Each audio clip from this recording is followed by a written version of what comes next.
What is going on, everyone? We're back with a review, the final review of 1978's The House of the Dead. I said that almost like the video game movie, or the video game. Anyways, um, so in this one, before we get any further, please remember to check the link in the description below. That'll take you over to the Patreon where you can get everything a full week early. So, with that being said, happy Saturday. If you're watching this, I'm going to a haunted house today, so I'm super excited. Um, Sorry, writing down what day this is supposed to be on. Uh, Absolutely thoroughly enjoyed this story as well. It leaned more into the horror aspect of things. So Cantwell, our main guy,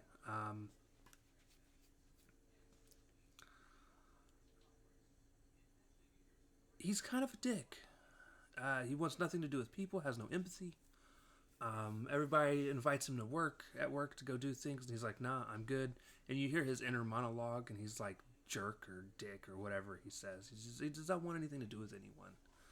Um, he's walking along the street outside, and like some dude, is about to beg for money, and instead of just being polite and being like, "I don't have any" or something like that, he's like, "Go get a job, get a job."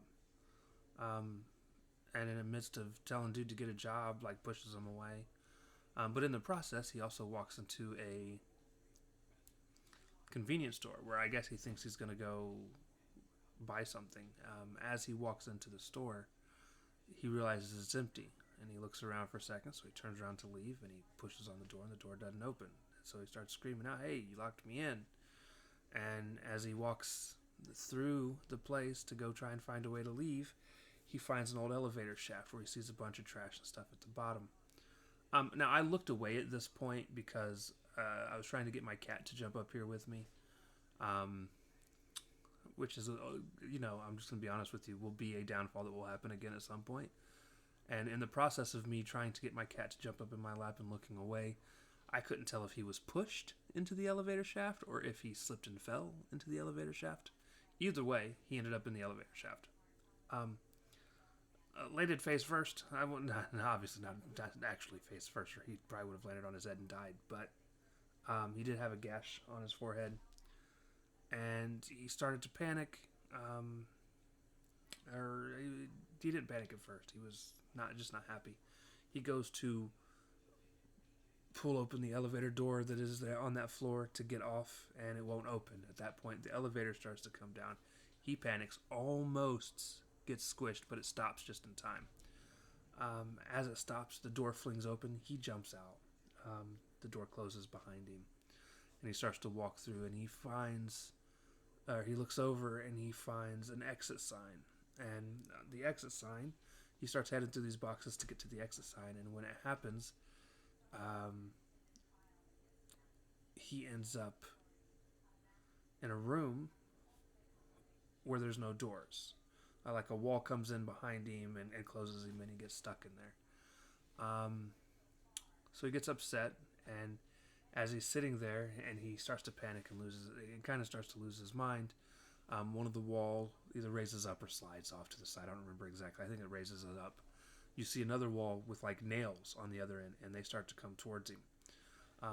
Just as they get like up to face level, where it's about to go through, it stops, and then it backs off, and he's like seriously like traumatized, like he's losing his shit.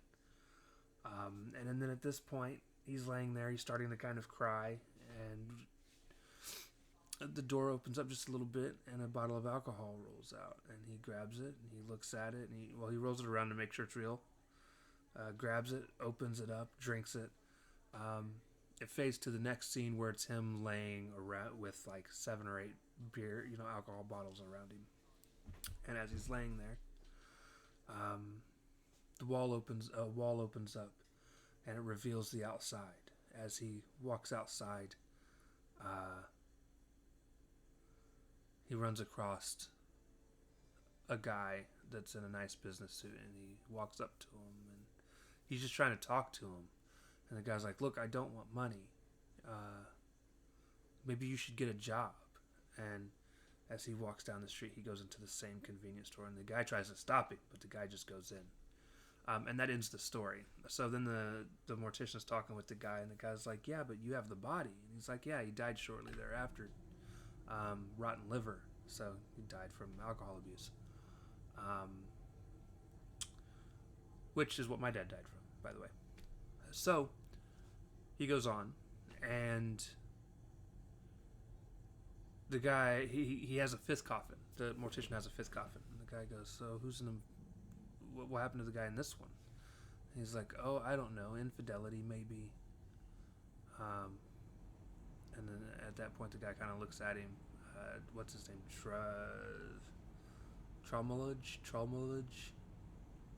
Talmadge.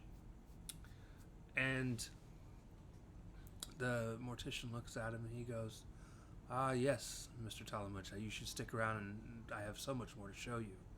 He's like, how do you know my name? He's like, a man should know the name of all his clients.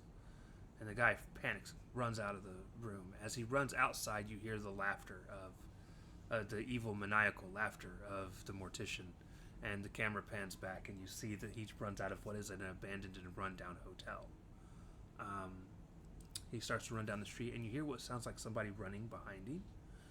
He zigzags, makes his way into an alley, hides around the corner. At which point you see the camera pans, and so he's hiding in a doorway, and you see this guy running past the alley.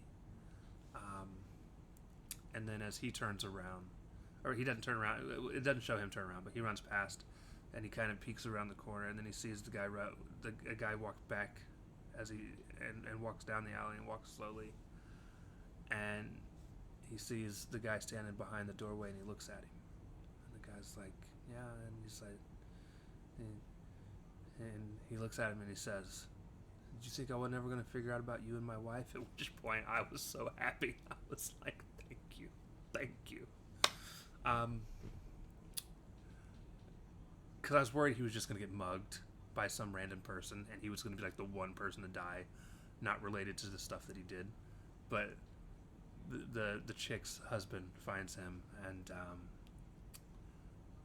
basically it's like, you're dumb if you didn't think that I was going to be able, if I wasn't going to figure it out.